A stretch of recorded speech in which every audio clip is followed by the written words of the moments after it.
Welcome to the Slop Farm. Enjoy the video. You start by installing Kontakt and Native Access, then sign into your Native Instruments account. Once done, move the library folder to a fast SSD so sample streaming is reliable, and make sure it is not inside a CloudSync folder. Now open Kontakt's Libraries pane or the Files browser.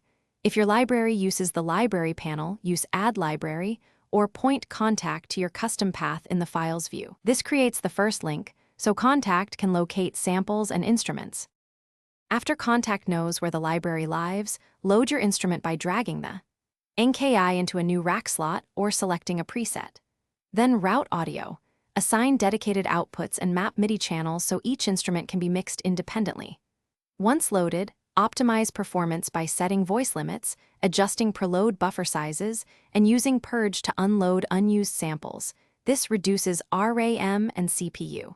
If you need tighter timing, tweak the DFD/preload settings in the Options panel to balance disk, throughput versus memory usage. To finish, assemble your instruments into a multi and save it as a NKM so routing, effects, and automation stay intact. Once done, integrate Kontakt into your DAW by creating template tracks, setting plugin latency compensation, and recalling output assignments.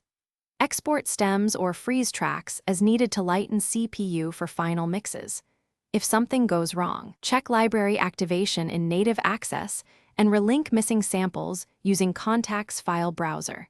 This fix resolves most missing sample errors quickly and reliably. Thanks for watching. Consider subscribing if we helped you today.